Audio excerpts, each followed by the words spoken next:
Hi, welcome to சந்தா சமையல். நம்ம இன்னைக்கு பூவாழை புட்டு எப்படி செய்கிறது பார்க்கலாம். 200 கிராம் அளவு ரவை எடுத்திருக்கேன். பூவாழை புட்டு செய்ய ஃபஸ்ட்டு ரவை வறுத்துக்கலாம். கடாய் சூடானதோ 2 டீஸ்பூன் நெய் சேர்த்துக்கலாம்.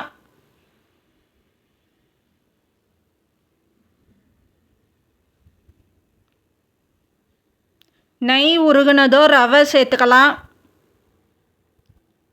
ரவை சேர்த்துட்டு மிக்ஸ் பண்ணிக்கலாம். ரவை வாசனை ஓரளவு கலர் சேஞ்சஸ் ஆகணும். மீடியம் ஃப்ளேமில் வச்சு வறுத்துக்கலாம்.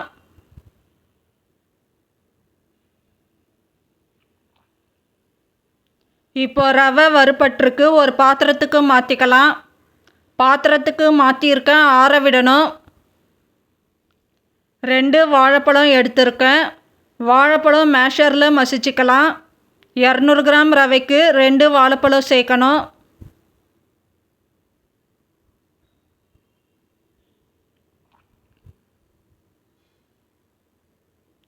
இப்போ நல்லா மசிச்சு எடுத்திருக்கேன். இப்போ ரவை ஆறி இருக்கு. மசிச்ச வாழைப்பழம் சேர்த்துக்கலாம்.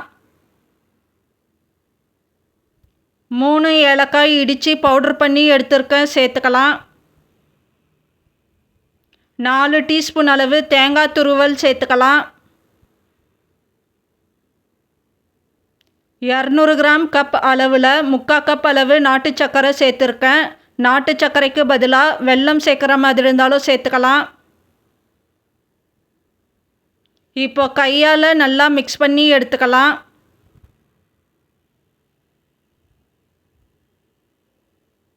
இப்போ மிக்ஸ் பண்ணி எடுத்திருக்கேன். வாழை இலையை வாஷ் பண்ணி கட் பண்ணி எடுத்திருக்கேன். நெய் சேர்த்துக்கலாம். நெய் சேர்த்துட்டு ஸ்ப்ரெட் பண்ணிக்கலாம்.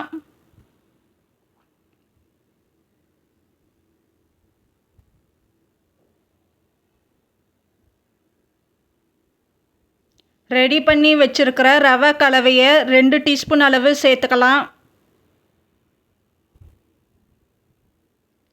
இலையை ஃபோல்டு பண்ணிக்கலாம். ஃபோல்டு பண்ணிவிட்டு லைட்டாக ப்ரெஸ் பண்ணிக்கலாம்.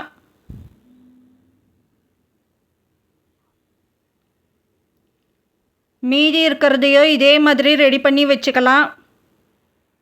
இட்லி பாத்திரத்தில் தண்ணி சூடானதும் இட்லி தட்டு வச்சுக்கலாம்.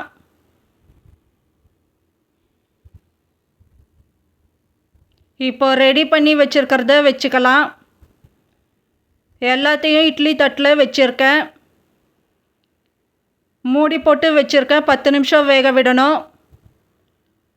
ஆறினதோ மூடி ஓப்பன் பண்ணியிருக்கேன்.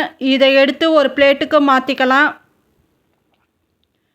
இப்போ நமக்கு பூவாழை புட்டு ரெடி ஆயிடுச்சு. இந்த சேனல் பிடிச்சிருந்தால் லைக் பண்ணுங்கள், ஷேர் பண்ணுங்கள், சப்ஸ்கிரைப் பண்ணுங்கள்.